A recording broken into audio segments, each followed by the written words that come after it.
Hello friends, मैं ज्योति गुप्ता स्वागत करती हूँ आपका अपने YouTube channel always be a student में।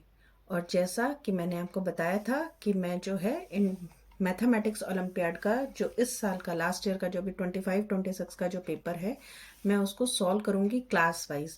तो आज जो है मेरा, क्योंकि इस सीरीज़ में मेरा पहला वीडियो है, तो मैं जो है आज क्लास फर्स्ट का जो है वो वीडियो लेकर आई हूँ आप सबके सामने। ठीक है, तो जैसे कि आप देख सकते हैं कि सबसे पहले जो है आपका दिया हुआ है लॉजिकल रीजनिंग। क्वेश्चन जो फर्स्ट है वो कह रहा है select a figure from the option which is exactly same as the given figure. यहाँ पे देखिए, यहाँ पे एक पैरेट बना हुआ है। ठीक है, यहाँ पे एक पैरेट बना हुआ है और कह रहा है एग्जैक्टली सेम, मतलब इसी पैरेट के जैसा यहाँ पे कौन सा है जो इसी के जैसा दिख रहा है। तो देखिए, ये इसकी जो चोंच है वो वाइट कलर की हो गई है, इसकी जो टेल है वो है ही नहीं, और यहाँ पे जो है फिर से इसकी जो चोंच है वो वाइट कलर की हो गई है। तो एग्जैक्टली हम देखेंगे तो कौन सा इसके में पैरेट जो है इसी के जैसा है, वो ये वाला पैरेट है। ठीक है, तो आइए फिर हम देखते हैं अगला क्वेश्चन।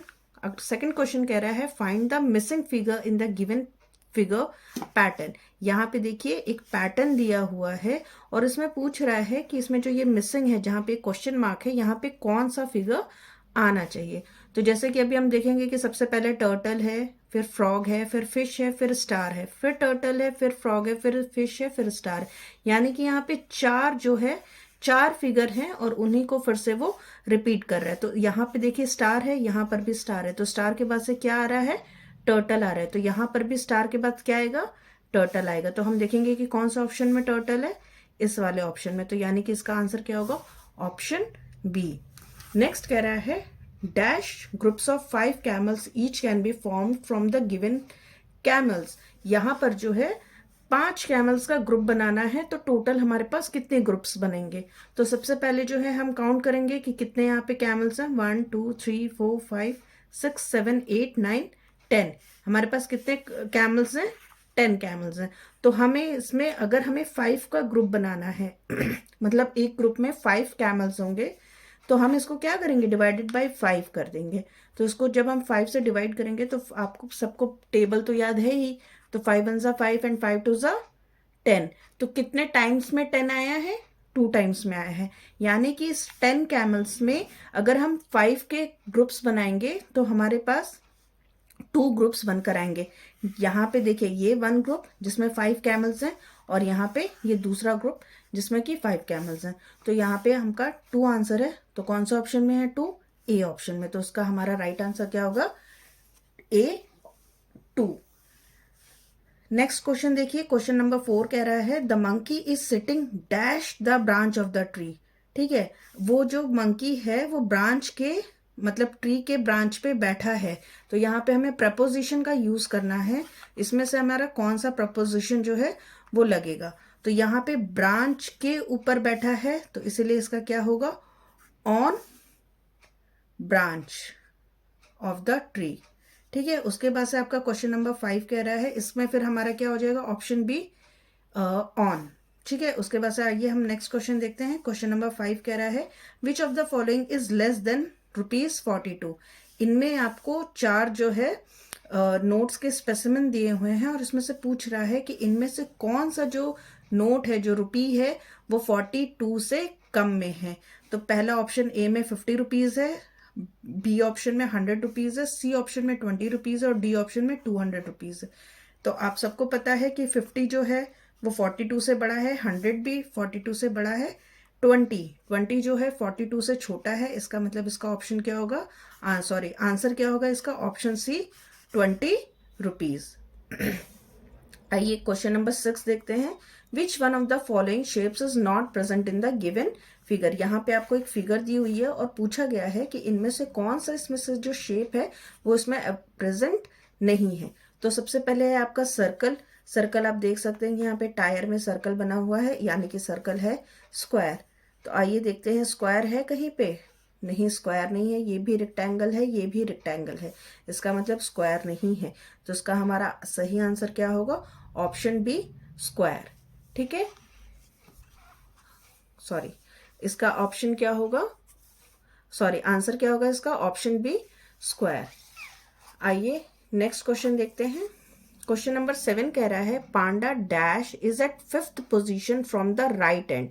अब देखिए यहाँ पे ये पांडास कुछ दिए हुए हैं और उन पांडा के ऊपर लेटर्स भी लिखे हुए हैं, ठीक है, और यहाँ पे इंडिकेट कर दिया है कि ये लेफ्ट साइड है, मतलब कि ये जो है हमारी लेफ्ट साइड है और ये राइट साइड है। तो इसमें कह रहा है कि panda is at 5th position from the right end, तो ये लेफ्ट है तो यहाँ पे क्या होगा हमारा राइट होगा। अब राइट से 5th पोजीशन पे कौन सा होगा, तो यहां से हम काउंट करेंगे 1 2 3 4 5। 5th पोजीशन पे हमारा कौन सा होगा, पांडा पी। तो हमारा ऑप्शन राइट आंसर क्या होगा, ऑप्शन बी पी, ठीक है। उसके बाद से अगला क्वेश्चन कह रहा है there is a certain relationship between the pair of figures on the either side of identify the relation of the given pair and find the missing figure. अब देखिए यहाँ पे एक फिगर दिया हुआ है और हमको यहाँ पे फाइंड आउट करना है कि यहाँ पे क्या होगा। तो जैसे कि यहाँ पे क्या लिखा हुआ है, टीचर। टीचर कहाँ जाता है, टीचर कहाँ जाता है, स्कूल जाता है, स्कूल में अपना काम करने के लिए जाता है, स्कूल में पढ़ाने के लिए जाता है। तो यहाँ पे टीचर के रेफरेंस में कौन सी बिल्डिंग दी हुई है, स्कूल। अब यहाँ पे देखिए यहाँ पे दिया हुआ है डॉक्टर। तो डॉक्टर जो है अपना प्रोफेशन को परफॉर्म करने के लिए कहाँ जाता है, हॉस्पिटल में जाता है। तो यहाँ पे क्या आएगा, हॉस्पिटल। अब देखिए और कौन से ऑप्शन में, ए ऑप्शन है चर्च, बी ऑप्शन है पुलिस स्टेशन, सी ऑप्शन है म्यूजियम एंड डी ऑप्शन है हॉस्पिटल। तो इसका आंसर क्या होगा, डी हॉस्पिटल, ठीक है। आगे देखिए क्वेश्चन कह रहा है the given activity is occurring in the. अब यहाँ पे देखिए एक फिगर है और यहाँ पे जो है बच्चा बेड पे है और सो के उठ रहा है। तो यहाँ पे पूछ रहा है कि कौन सा दिन का कौन सा समय है, मतलब कौन से समय में ये काम हो रहा है। तो यहाँ पे देखिए हम इससे आइडेंटिफाई करेंगे कि सूरज निकला हुआ है और बच्चा उठ रहा है। इसका मतलब कि कौन सा समय है, मॉर्निंग का समय है। तो हमारा मॉर्निंग ऑप्शन जो है, ए में ही मॉर्निंग ऑप्शन दिया हुआ है तो उसको हम टिक कर लेंगे, ऑप्शन ए मॉर्निंग। आइए देखिए क्वेश्चन नंबर 10 क्या कह रहा है। क्वेश्चन नंबर 10 कह रहा है find the missing alphabet in the alphabet pattern. अब यहाँ पे एक पैटर्न दिया हुआ है और हमको फाइंड आउट करना है कि यहाँ पे आपका क्या आएगा। तो अब देखिए जी है, आई है, के है, ओ है एंड क्यू है। तो अब देखिए जी और आई के बीच में क्या है, अगर हम ABCD पढ़ेंगे तो जी के बाद हमारा क्या आता है, GHNI, ठीक है, यानी कि एक लेटर यहाँ पे मिसिंग है, उसके बाद से नेक्स्ट लेटर दे दिया। फिर आई के बाद से हम आगे काउंट करेंगे IJK, तो यहाँ पर भी एक लेटर मिसिंग है। तो हमें क्या पता चल रहा है कि एक लेटर को मिस करके फिर हमें नेक्स्ट लेटर दिया है। तो यहाँ पे के है, के के बाद एल आता है और एल के बाद क्या आता है, एम आता है। तो यानी कि इस क्वेश्चन मार्क की जगह पे क्या आएगा, एम आएगा। तो अभी हम चेक करेंगे कि कौन से ऑप्शन में जो है आपका एम दिया है। ए ऑप्शन में जे है जो कि नहीं होगा, बी ऑप्शन में एम है, यानी कि आपका ऑप्शन बी जो है वो राइट आंसर होगा, ठीक है। आइए अगला हमारा जो सेक्शन है वो है मैथमेटिकल रीजनिंग। यहाँ पे क्वेश्चन आपसे पूछ रहा है there are dash less triangles than squares in the given figure. यहाँ पे आपको एक फिगर दिया हुआ है और आपको इसमें देखना है कि कितने कम ट्राइंगल्स हैं स्क्वायर से, ठीक है। तो पहले हम स्क्वायर्स को काउंट कर लेते हैं कि टोटल हमारे पास, सॉरी ट्राइंगल्स को काउंट कर लेते हैं कितने हमारे पास ट्राइंगल्स हैं, 1 2 3 एंड 4 5 6 7। तो हमारे पास ट्राइंगल्स कितने हो गए, 7। और हमारे पास स्क्वायर्स कितने हैं, 1 2 3 4 5 6 7 8। तो हमारे पास स्क्वायर कितने हो गए हैं, 8। तो यानी कि कितने कम होंगे, हमारे पास 1 कम होंगे, ठीक है। 8 में से 7 माइनस करेंगे तो कितना आएगा हमारा आंसर, 1 आएगा। तो हमारा राइट आंसर क्या है, ऑप्शन बी 1। चलिए अब आ जाते हैं हम अपने अगले क्वेश्चन नंबर 12 में। यहाँ पे कह रहा है how many beads from the 10th place should be remove in the given abacus to make the number 58। अब हमें इस एबेकस में से हम कितना, टेंस में से यानी इस वाले में से हम कितना रिमूव करेंगे कि हमारा 58 बन जाएगा। तो पहले हम एबेकस में काउंट करेंगे कि हमारे पास कितने बीड्स हैं। तो पहले हम वंस में देखते हैं, 1 2 3 4 5 6 7 8। तो यानी कि हमारे जो वंस में है वो 8 ही बीड्स हैं, हमें इसे टच नहीं करना है। वैसे क्वेश्चंस में भी नहीं कहा है कि इसको हमको टच करना है, हमको किसको टच करना है, टेंस को टच करना है। तो पहले हमें देखना है कि हमें टेंस में हमारे पास कितने बीड्स हैं। 1 2 3 4 5 6 7 8 9, कितने बीड्स हैं? 9 बीड्स हैं। और हमको इसको कितना करना है?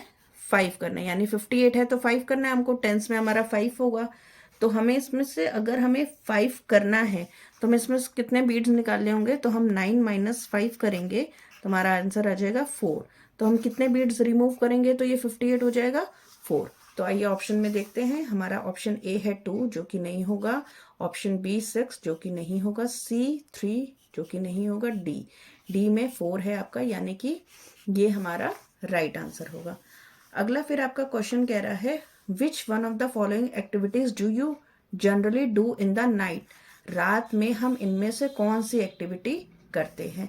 गोइंग टू स्कूल, हम क्या स्कूल जाते हैं रात में? नहीं जाते हैं। हम कब जाते हैं स्कूल? सुबह में जाते हैं, तो ये ऑप्शन आपका नहीं होगा। उसके बाद से कह रहा है प्लेइंग, खेलने का काम हम अब अक्सर कब करते हैं? शाम को करते हैं, जब हम स्कूल से आ जाते हैं, खा पी के रेस्ट करके थोड़ा पढ़ लिख के, फिर जब हम शाम को हम खेलने के लिए बाहर निकलते हैं, तो ये भी हमारा इवनिंग एक्टिविटी है, तो भी ये भी हमारा नहीं होगा। नेक्स्ट है आपका स्लीपिंग, सोने का काम। हम कब सोते हैं? हम रात के टाइम पे सोते हैं, तो हमारा इसका आंसर क्या हो जाएगा? Option C, sleeping. ठीक है, आगे देखिए क्वेश्चन नंबर 7 क्या कह रहा है, which set has the least number of object? इनमें से कौन सा जो सेट है उसमें सबसे कम जो है ऑब्जेक्ट्स हैं? तो आइए हम इसको काउंट कर लेते हैं। ये ऑप्शन में 1 2 3 4 5 6 7 8 9 10, और इसमें कितने हैं? 10 है। फिर यहाँ पे सिजर्स दिए हुए कितने हैं? 1 2 3 4 5 6 7 8 9 10 11 12, कितने सिजर्स हैं? 12 सिजर्स हैं। और यहाँ पे क्रियॉन्स दिए हुए हैं 1 2 3 4 5 6 7 8, और यहाँ पे आपके बोन्स दिए हुए हैं 1 2 3 4 5 6 7। तो इसमें सबसे कम किस में है? आपका बोन्स में है 7। तो इसका आंसर क्या हो जाएगा? ऑप्शन डी, ठीक है, जिसमें बोन्स की फिगर बनी हुई है। अगला क्वेश्चन आपका कह रहा है there are dash more paper boats than kites in the given figure, given picture. यहाँ पे जो है पेपर बोट्स कितने ज्यादा हैं काइट से? तो हम पहले हम जो है काइट्स को काउंट कर लेंगे 1 2 3 4 5। हमारे पास काइट्स कितनी है? 5 है। और हमारे पास पेपर बोट्स कितने हैं? 1 2 3 4 5 6 7 8 9 10 11 12 है। ठीक है, पेपर बोट्स हमारे पास कितने हैं? 12 है। तो हम कितना ज़्यादा पेपर बोट्स हैं इसको काउंट करने के लिए हम कैलकुलेशन करेंगे कि 12 में से हम 5 को माइनस कर देंगे, तो 12 में से 5 गया, 7 बचा। तो हमारा आंसर क्या आया? 7। हम देखेंगे कि इनमें से हमारे कौन से ऑप्शंस में 7 आ रहा है। तो ऑप्शन ए है हमारा 5 जो कि नहीं होगा, ऑप्शन बी है 7, यानी कि हमारा राइट आंसर क्या है? Option B 7। तो उम्मीद करती हूँ कि हमने 15 क्वेश्चन सॉल्व किए हैं और आप सब लोग बोर नहीं हो रहे होंगे। हम थोड़ा सा बीच में बाकी के क्वेश्चंस जो हैं वो मैं आपको नेक्स्ट वीडियो में बताऊंगी, ताकि आपके ऊपर ज़्यादा मेंटली प्रेशर ना पड़े। तो चलिए अब हम थोड़ा रेस्ट लेंगे, आप लोग भी थोड़ा रेस्ट लीजिए, और बाकी के क्वेश्चंस जो हैं वो मैं आपको पार्ट 2 में अगले वीडियो में बताऊंगी। ठीक है, तब तक के लिए बाय। और अगर आपको मेरी वीडियो अच्छी लगी हो, आपको मेरा एक्सप्लेनेशन आपको समझ में आया हो, आपको लगा हो कि हाँ ये तो बहुत इजी है, हम आराम से कर लेंगे, नेक्स्ट ओलंपियाड में हम बिल्कुल जो भी चीज़ें हैं, जितने भी सेक्शंस के क्वेश्चंस हैं वो हम उसको ईजिली कर सकते हैं, आपको अगर समझ में आ रहा है तो प्लीज़ आप मेरी वीडियो को लाइक करें, सब्सक्राइब करें और अपने फ्रेंड्स में शेयर करें। Till then bye.